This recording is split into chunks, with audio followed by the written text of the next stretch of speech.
Chair calls Avery Travis, self, investigative reporter, neutral on the bill.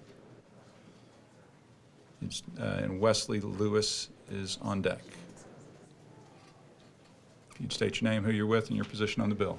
Yes, thank you, Mr. Chairman, and all of you for the opportunity to be here today, and to the representative for having us. My name is Avery Travis. I'm an investigative reporter with KXAN News. We're the NBC affiliate here in Austin. I'll be speaking on House Bill 3306, hopefully to maintain my journalistic integrity, but to offer a helpful perspective as to what we saw in our reporting and our quest for information throughout this pandemic, and really from my talks with loved ones and residents like Ms. Sanders herself, pretty much every day since last March. We have received hundreds of phone calls, tearful phone calls, emails, anonymous tips, and at the heart of it all, questions about how many cases were spreading inside these specific facilities. Some of the families were hearing one thing from facility leadership and then hearing something completely different from their loved ones inside who were terrified, or from staff.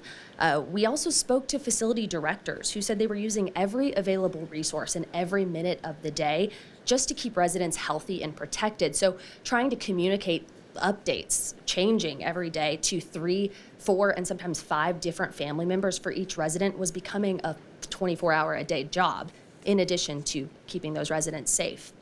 Here's a couple of the things we heard from viewers on a consistent basis. One viewer told me there's no way to get reliable information. Another called it months of worry, confusion, mixed truths with cases whispered to us by staff through cracked doors. One former employee wrote me this, and it has always stuck with me. I found out an ex-coworker may have died from it while working there. What else are we not seeing? And we couldn't answer their questions. We asked our local and state health authorities to publish the data we knew they were tracking on this. And we emphasized, as Ms. Sanders said, we didn't want personal or identifying information. We really just wanted aggregate numbers to help give people a scope of what was going on inside. The answer was always the same. Do you need me to stop? I know we like to stick a camera in everywhere we go. That's kind of what we do best. Yeah. Sorry. Oh, you're fine. You're fine. Thank you guys so much. Like we said, we like transparency, so we got cameras everywhere. Right. Like I was saying, the answer was always the same. That information is protected by state law, protected by privacy laws, or protected by HIPAA.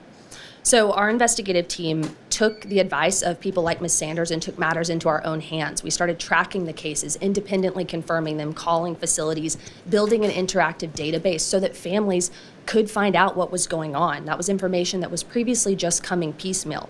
We also joined dozens of other amazing media outlets in filing public information requests for this. And finally, in July, the Attorney General agreed that it should be public. But separate Attorney General rulings allowed local health authorities to continue withholding that information at the local level. I know I'm running out of time. Just to emphasize for you, efforts coming from all sides to get this information, really information that was already being tracked, to be made public. I don't say this to pat all of us on the back, Sure. just to say that efforts to give information to people like Ms. Sanders is extremely important and should be considered. So I appreciate you guys considering different efforts to do that. All right, thank you. So I appreciate your testimony. So on your understanding of where things stand today with the ruling of the AG, this information would be made public. We're just trying to make sure to codify it. Is that? Yes, for future outbreaks, sure, pandemics, even things I assume like the flu, he did rule that none of the information that they were giving in kind of those aggregate forms was intrusive or violating of HIPAA laws. Yeah. So this would kind of be moving forward. And okay, very good, because I know that was a lot of the discussion, early on is particularly the smaller the facility, when you start giving information 1 or 2, all of a sudden you really are, there's no information, or there's no personal information, but everybody knows who it is, kind of thing. And so I know that was a lot of the discussion early on. So members, any other questions? The witness? All right, thank you very much. Thank you all.